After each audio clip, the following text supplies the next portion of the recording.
बहुत है, या आप बात भी कर रहे हैं संतोष, तो कहाँ है आज की नज़र?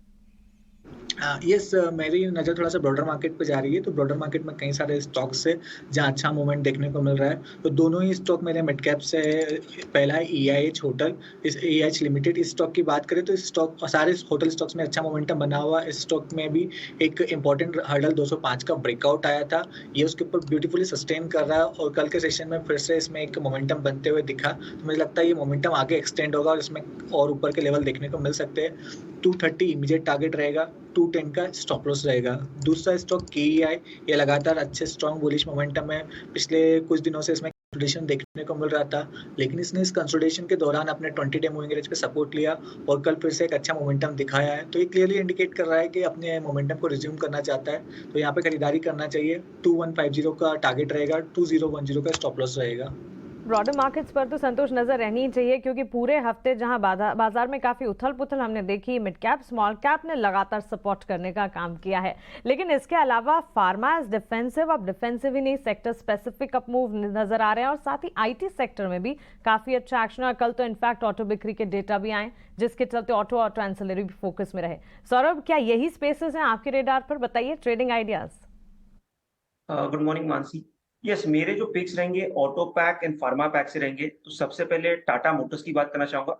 टाटा मोटर्स में हम देखें तो स्टॉक में एक प्रीवियस वीक एक न्यू हाई मारा था, उसमें स्टॉक में करेक्शन आया था। बट एक अच्छी बात है कि 510 से 520 के आसपास स्टॉक ने एक सपोर्ट लेके वापस कल के सेशन रेंज को ब्रेक कर रहा है। इनफैक्ट हम निफ्टी ऑटो इंडेक्स को देखें या बाकी ऑटो स्टॉक्स को भी देखें, सब नए हाईज मार रहे हैं, रेंज ब्रेक कर रहे हैं। तो जब भी एक पूरा पैक सभी ऑटो स्टॉक्स एक साथ मूव करते हैं तो ये जनरली एक साइन रहता है कि ये सेक्टर आगे जाके वो लीड करेगा। इस पैक से मुझे टाटा मोटर्स अट्रैक्टिव लग रहा है। मुझे लग रहा है टाटा मोटर्स में जिस तरीके से पैटर्न बन रहा है, जिस तरीके से स्टॉक रेंज ब्रेक कर रहा है, एक बड़ा मोमेंटम ऑन द अपसाइड देखने मिल सकता है। और डेरिवेटिव्स डेटा देखें तो 530 की कॉल पे जहां पे अच्छी राइटिंग थी, कल के सेशन में एक अच्छी अनवाइंडिंग देखने मिली है। और अगर आज के सेशन में अच्छा मोमेंटम देखने मिलता है तो ये तेजी और ऑन द अपसाइड देखी जा सकती है। तो टाटा मोटर्स में 530 के स्टॉप लॉस से खरीदारी की सलाह होगी। 550 तक तेजी आने वाले दिनों में देखी जा सकती है। दूसरा पिक मेरा फार्मा स्पेस से ग्लेनमार्क रहेगा। ग्लेनमार्क की बात करें तो पिछले 2-3 महीनों में स्टॉक ने एक अच्छा मोमेंटम दिखाया है, काइंड ऑफ टर्न अराउंड हो गया, लोअर लेवल से ऑलमोस्ट 200 पॉइंट की तेजी आई है। और जिस तरीके से स्टॉक हर गिरावट में अपने 20 मूविंग एवरेज के आसपास बेस बनाकर वापस ऊपर जा रहा है, तो कल के सेशन में स्टॉक ने 20 मूविंग एवरेज से ही दिया है, तो रिस्क टू रिवॉर्ड काफी फेवरेबल है। फार्मा इंडेक्स भी जिस तरीके से ब्रेक कर रहा है कंटिन्यूअसली, काफी फार्मा स्टॉक्स अपने न्यू हाइज बना रहे हैं, तो मुझे लग रहा है ग्लेनमार्क में भी रिस्क टू रिवॉर्ड काफी फेवरेबल है। एक 600 के स्टॉप लॉस से लॉन्ग पोजीशन बनाने की सलाह होगी।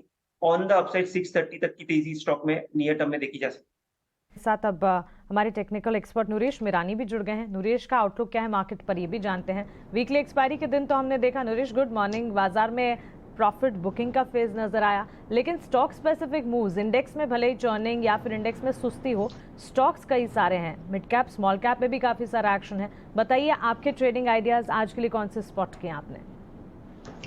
सो फोकस वही रहेगा स्टॉक स्पेसिफिक के।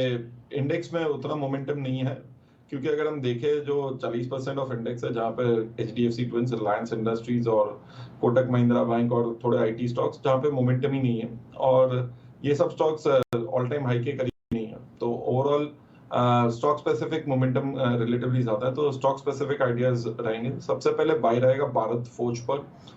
स्टॉक ने एक डबल बॉटम बनाया 760 के पास, short term trend line breakout है और लास्ट 3 दिन से अच्छा slowly and steadily momentum pickup हो रहा है। तो यहाँ पे मेरा मानना है कि फिर से न्यू 52 वीक का ऑल टाइम हाई की तरफ जा सकता है। स्टॉप लॉस होगा 770, टारगेट होगा 900। दूसरा बाय रहेगा महिंद्रा एंड महिंद्रा फाइनेंस पर। ये लीडिंग स्टॉक रहा है NBFC में, सबसे पहले ब्रेकआउट हुआ था और उसके बाद कंसोलिडेशन भी बहुत टाइट हुआ, करेक्शन ज्यादा नहीं है और कल फिर से फ्रेश 52 वीक हाई के पास ब्रेकआउट देने पर है। एक फ्लैग ब्रेकआउट है यहाँ पे।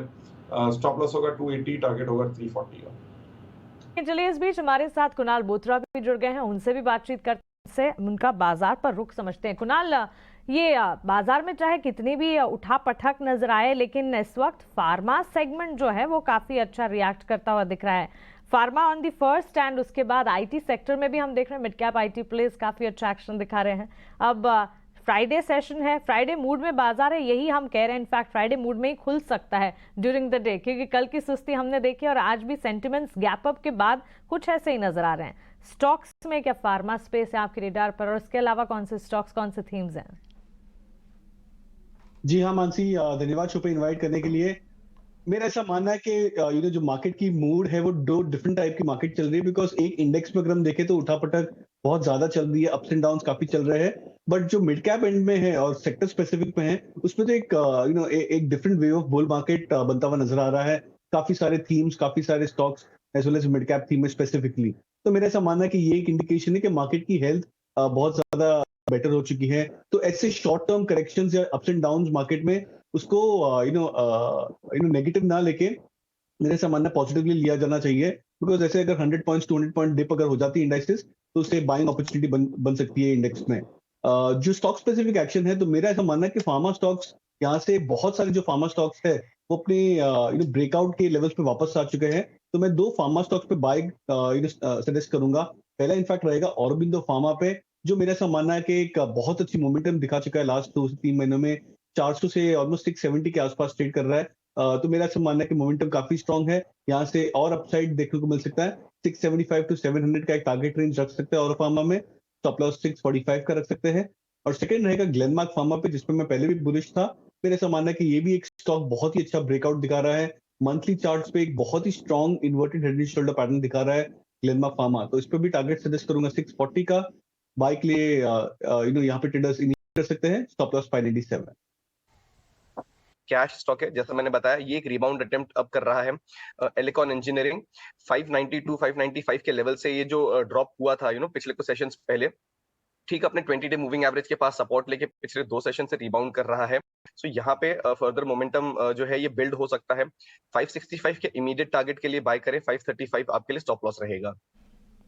ओके, ठीक है। ये तो कुछ आपके स्टॉक्स हुए हैं जो आपने बताया। अपोलो हॉस्पिटल, इस पर हम बात भी कर रहे हैं और इस पर एक आज की अपडेट भी है, क्योंकि और देखना होगा कि जो स्टेक बेचना चाहता है वो फंड रेजिंग वो बाजार को कितना एक्साइट करते हैं, क्योंकि ऑलरेडी स्टॉक में मूवमेंट है। इससे फर्दर और कितनी बाइंग आएगी, आज इस पर कई सारे एक्सपर्ट्स हमारे बुलिश भी हैं। और दूसरा एलिकॉन इंजीनियरिंग, ठीक है। कुछ और स्टॉक्स की भी बात करते हैं।